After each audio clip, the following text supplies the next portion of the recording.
우리 함께 찬송하겠습니다. 찬송가 292장입니다. 찬송가 292장 주 없이 살 수 없네. 우리 함께 찬송하겠습니다. 주 없이 살 수 없네 죄인의 구주여 그 귀한 보배 피로 날 구속하소서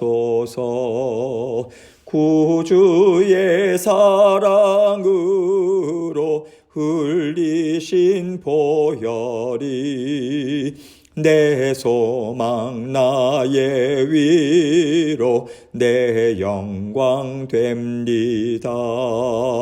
주 없이 살 수 없네 나 혼자 못 서리 힘없고 부족하며 지혜도 없도다.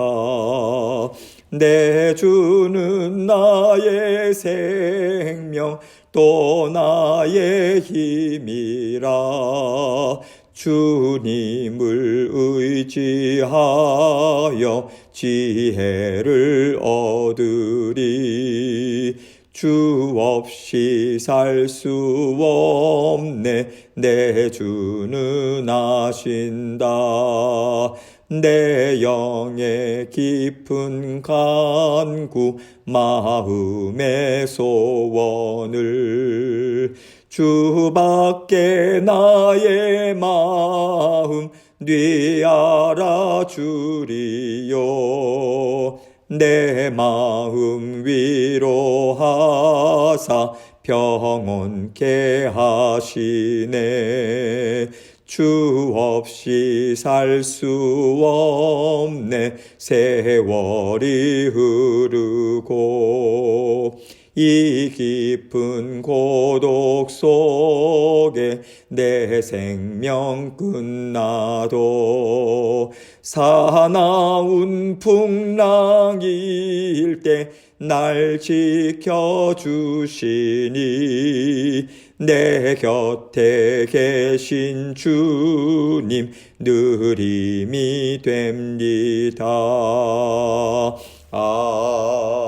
아멘. 기도하겠습니다.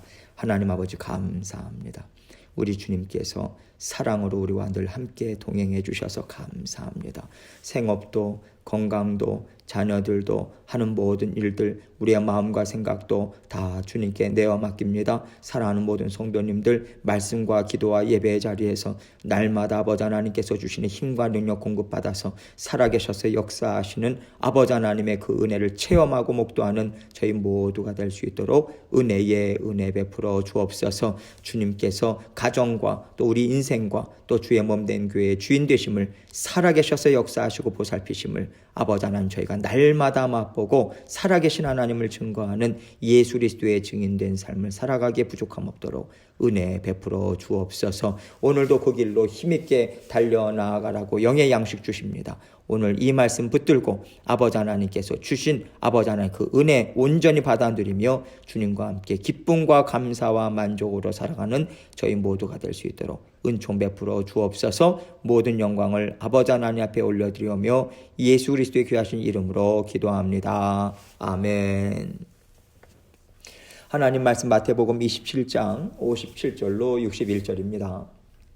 마태복음 27장 57절로 61절 제가 읽습니다. 저물었을 때에 아리마대의 부자 요셉이라 하는 사람이 왔으니 그도 예수의 제자라. 빌라도에게 가서 예수의 시체를 달라 하니 이에 빌라도가 내주라 명령하거늘 요셉이 시체를 가져다가 깨끗한 세마포로 싸서 바위 속에 판 자기 새 무덤에 넣어두고 큰 돌을 굴려 무덤 문에 놓고 가니 거기 막달라 마리아와 다른 마리아가 무덤을 향하여 앉았더라. 아멘. 하나님께서는요, 하나님의 자녀들과 함께 일을 이루어 가신다라고 하는 것을 오늘 말씀은 풍성하게 보여주고 있습니다. 예수님께서 이 땅에 오셔서 하나님의 뜻을 이루어가는 일을 열심히 해오셨고요. 이제는 피 한 방울도 남기지 않고 이 땅에 다 쏟아붓는 일을 예수님은 감당하셨어요.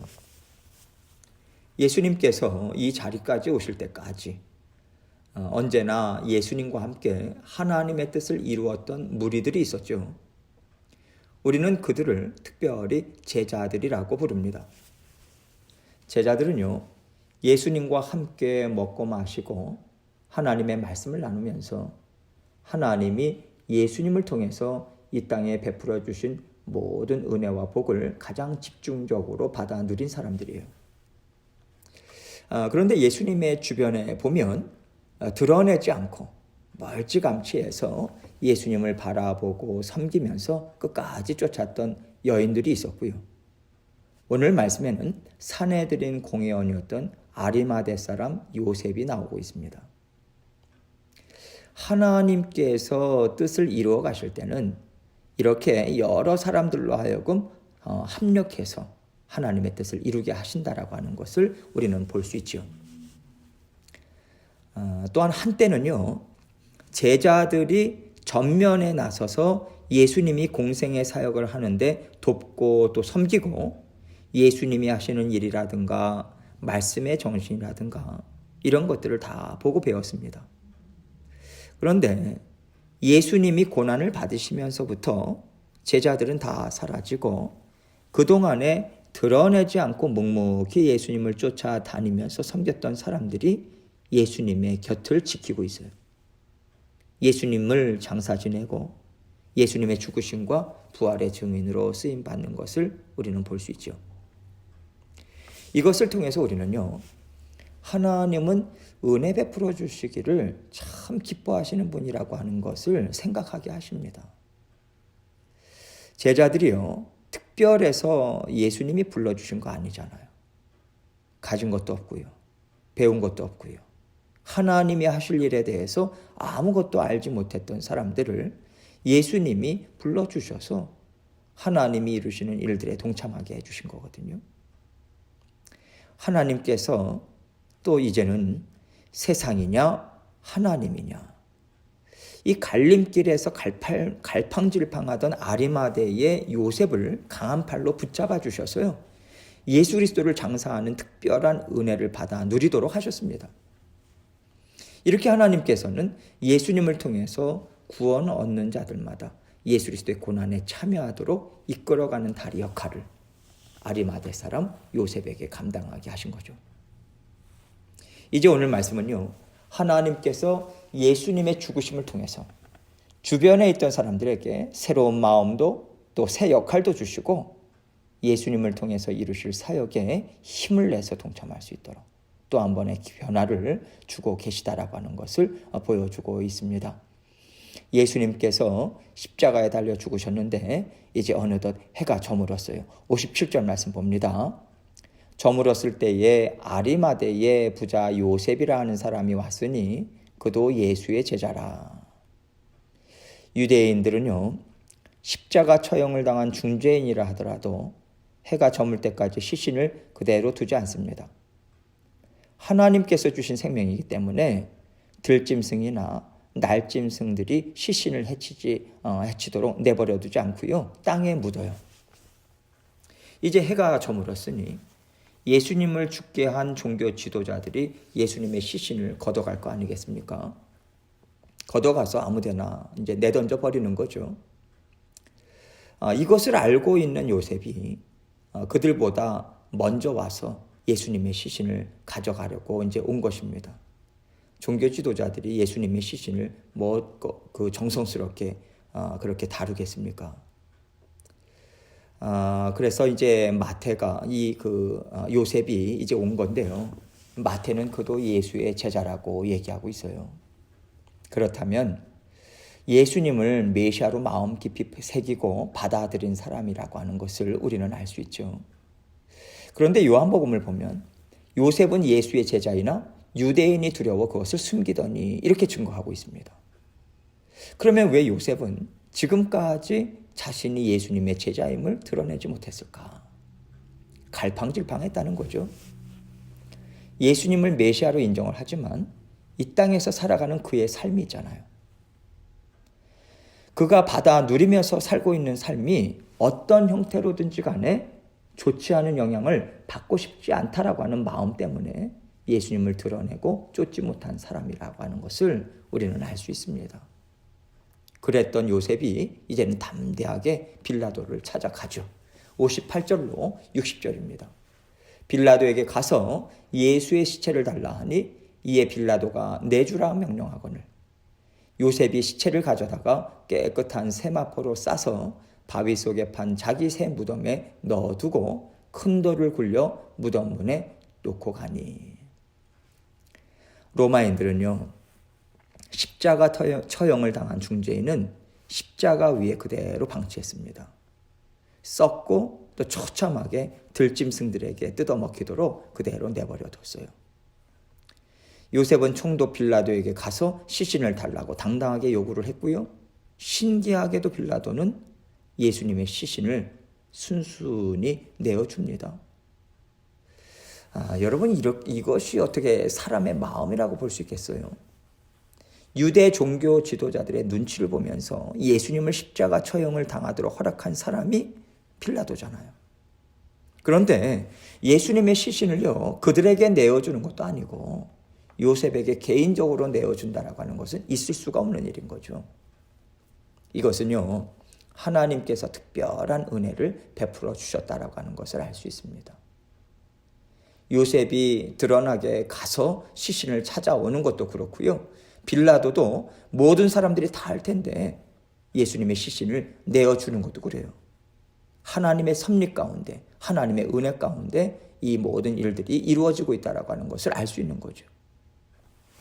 요셉은요, 예수님의 시신을 가져다가 깨끗한 세마포로 쌉니다. 장례를 치러주는 거죠. 세마포는 그 당시에 아주 값비싼 천입니다. 마태는 요셉을 부자라고 말했잖아요. 예수님을 장사 지내는데 필요한 모든 것을 감당할 만한 재력이 있는 사람이라고 하는 것을 드러내는 거죠. 이때에 하나님은 넉넉한 재력을 가지고 있던 요셉을 사용하십니다. 담대한 마음도 주시고 결단하게 하셔서요, 요셉으로 하여금 예수님을 장사 지내게 하시는 거죠. 그는 예수님의 시신을 깨끗한 세마포로 싸서 자기를 위해서 미리 바위 속에 판 무덤에 놓습니다. 부자니까 얼마나 좋은 자리에다가 또 얼마나 무덤은 잘 만들어 놨겠어요. 유대인들은 산기슭에 있는 그러한 동굴에 또 동굴을 파서 또는 이게 바위 속에 이렇게 또 무덤을 파 놓습니다. 그렇게 무덤을 사용했죠. 그런데 여러분, 다른 복음서를 보면요, 예수님을 장사 지내는데 함께 합류한 사람이 있어요. 지금까지 드러내지 않고 예수님을 쫓았던 니고데모가요, 모략과 침향을 가지고 옵니다. 아주 향기나는 그러한 재료들이죠. 이렇게 요셉과 니고데모가 지극정성으로 예수님의 장사를 치릅니다. 우리는요, 이 모든 것들을 하나님께서 완벽하게 미리 준비해 주셨다라고 하는 것을 알 수 있어요. 하나님은요, 예수님을 죽게도 하시고 살아나게도 하실 뿐만 아니라 하나님께서 얼마나 예수님을 사랑하시고 존귀하게 여기고 계신지를 이런 사람들의 손을 통해서도 보여주고 계시는 거죠. 예수님께서 우리를 찾아서 이 땅에 오셨을 때 얼마나 누추하고 또 보잘것없는 모습으로 오셨습니까? 성자 하나님께서 썩어 없어지고 병들고 상할 수밖에 없는 사람의 몸을 입으셨다는 것 자체가 예수 그리스도로서는 견디기 힘든 일일 수도 있었을 거예요. 그러나 우리 예수님은요, 하나님의 은혜로 이 땅에서 그 사역을 끝까지 기쁘게 감당하셨습니다. 제가 지금 말씀을 증거하면서 은혜 또 은혜라고 계속해서 말씀을 드리는 이유는요, 하나님께서 이 땅에서 우리에게 베풀어 주시는 일은 하나님의 은혜가 부어지지 않고서는 이루어질 수가 없다라고 하는 것을 성경이 증거하고 있다고 제가 생각하기 때문에 그래요. 이 땅에서 하나님의 뜻을 이루는 데는 반드시 하나님의 간섭하심과 다스리심이 있는데 우리는 이것을 통틀어서 하나님의 은혜다 이렇게 말합니다. 하나님께서는요, 우리의 삶도 이렇게 간섭하시고 다스리고 계세요. 예수 그리스도의 십자가 보혈을 우리에게 뿌려주셨습니다. 여러분, 저와 여러분이 어떻게 십자가의 보혈을 받아 누리겠어요? 우리는요, 죄를 인정하지 않는 사람들이었어요. 죄가 무엇인지도 알지 못했어요. 그리고 우리가 얼마나 교만한데 나에게 죄가 있다, 이것을 인정할 수 있겠습니까? 그래서 죄가 있다는 것, 내가 죄인임을 인정한다라고 하는 것 자체가 하나님의 은혜가 이미 나에게 부어졌다라고 하는 뜻입니다. 내가 십자가의 보혈을 받아 누릴 수 있게 되었다라고 하는 것이기 때문에 구원은요, 철저하게 은혜로 시작해서 은혜로 끝나는 일인 거예요. 하나님께서 우리에게 그런 은혜를 베풀어 주셨다면 아리마대 사람 요셉 또한 그 은혜를 받아 누리면서 예수님을 장사 지내는 이 자리까지 왔다라고 하는 것 아니겠습니까? 니고데모도 그렇고요.